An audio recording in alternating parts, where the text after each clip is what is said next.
A gente vai investigar hoje um dos maiores mistérios do comportamento humano. Por que é tão, mas tão difícil fazer alguém mudar de ideia? Mesmo quando os fatos estão ali na nossa frente, claros como o dia. Vamos mergulhar fundo nessas forças poderosas, muitas vezes invisíveis, que protegem o que a gente acredita. Fala a verdade. Quem nunca passou por isso, né? Aquela sensação de estar falando com uma parede, onde a lógica, as evidências simplesmente batem e voltam. Pois é, essa frustração é o ponto de partida para a nossa investigação de hoje. É que a gente sempre entra numa conversa esperando uma coisa, né?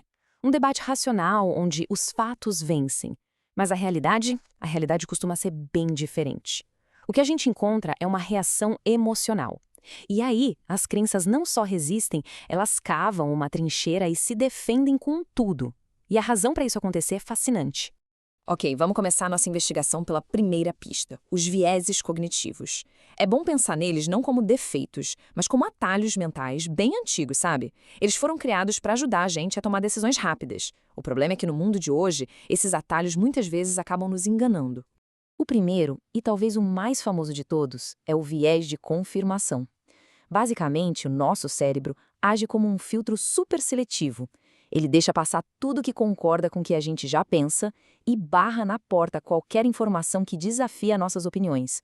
É um filtro que funciona no automático. E esse slide aqui ilustra isso perfeitamente. Se alguém acredita que todo político é corrupto, o cérebro dessa pessoa vai dar um zoom em cada escândalo e, ao mesmo tempo, vai ignorar qualquer exemplo de honestidade.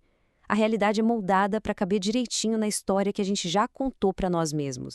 Agora, esse próximo atalho é muito interessante. É incrível como um único número pode manipular nosso julgamento. O viés de ancoragem mostra que a primeira informação que a gente recebe, não importa qual seja, funciona como uma âncora para tudo que a gente vai pensar depois. O exemplo do carro usado é um clássico. O vendedor joga um preço lá no alto. Mesmo que a pessoa saiba que não vale aquilo tudo, a mente dela fica presa, ancorada, perto daquele valor inicial.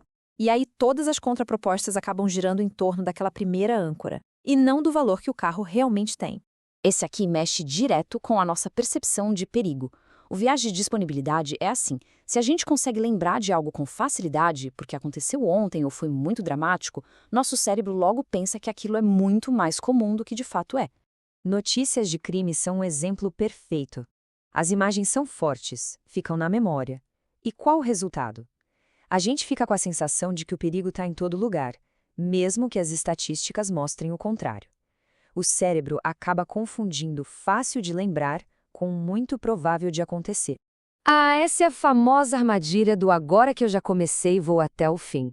A falácia do custo irrecuperável faz a gente tomar decisões sem lógica nenhuma, olhando para o passado e não para o futuro. É a ideia de continuar investindo em algo que está dando errado só porque a gente já investiu muito antes. E isso não é só sobre dinheiro, não. O ponto é que essa falácia afeta nossas decisões mais íntimas.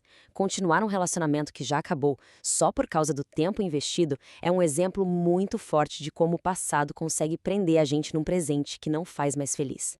Olha, esses atalhos mentais são fortes, com certeza, mas eles são só a pontinha do iceberg. Agora a gente vai para a pista principal. A força que age como um verdadeiro guarda-costas emocional para as nossas crenças mais profundas. E essa força tem nome: dissonância cognitiva. E isso não é só um atalho, é um sistema de alarme, um mecanismo de defesa psicológico feito para proteger a estabilidade da nossa mente a qualquer custo. Pense na dissonância cognitiva como um estado de emergência na nossa cabeça. É aquele sentimento péssimo de conflito interno quando a gente percebe uma contradição em nós mesmos. Nosso cérebro simplesmente odeia essa sensação e vai fazer de tudo, absolutamente tudo, para acabar com esse desconforto o mais rápido possível. Para escapar dessa agonia, existem basicamente 3 rotas de fuga. A primeira, e a mais difícil, é mudar a crença original. As outras 2, essas são as mais usadas. Ou a gente inventa uma justificativa para o nosso comportamento contraditório, ou a gente simplesmente nega a informação nova e diz que é mentira. Dá para adivinhar quais são as 2 que o cérebro prefere, né? Agora vamos ver como isso funciona no nível mais extremo. Quando uma crença não é só uma opinião, ela se mistura com a identidade da pessoa, com o grupo social dela, com a vida inteira. E aqui está o coração da coisa. Quando aparece uma evidência que vai contra, a ameaça não é mais a uma ideia. A ameaça é a história de vida da pessoa. A pergunta vira: Se eu estiver errado sobre isso, então quem eu sou? A contradição ataca o centro da nossa identidade. Essa ideia é tão dolorosa, mas tão dolorosa, que pensar de forma racional se torna impossível. O cérebro entra em modo de sobrevivência emocional. A prioridade máxima não é mais encontrar a verdade. A prioridade é acabar com aquela dor. E é aí que surgem as defesas. E perceba, não são argumentos lógicos, são escudos emocionais. A informação nova é chamada de ataque, de manipulação. E talvez o mais forte de todos, aceitar a nova verdade é visto como trair o próprio grupo, a própria tribo. Certo, a gente investigou as pistas, entendeu o mecanismo, mas e aí? Existe uma saída? Existe um antídoto para essa armadilha mental que pega todo mundo? A resposta é que sim, existe. E aqui vem uma grande surpresa. O antídoto não é ser mais inteligente. Na verdade, pessoas muito inteligentes, às vezes, são até melhores em criar desculpas super complexas para defender as próprias crenças. Então, a questão não é o QI. O verdadeiro antídoto é uma atitude. É a tal da humildade cognitiva.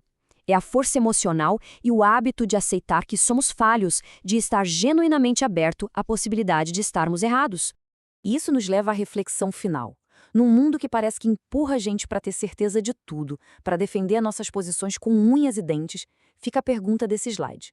Quando foi a última vez que alguém se permitiu, de verdade, pensar: e se eu estiver errado sobre isso? Essa pergunta nos convida a olhar para dentro, a questionar a nós mesmos. A resposta para ela pode ser o primeiro passo para ter uma mente um pouco mais livre.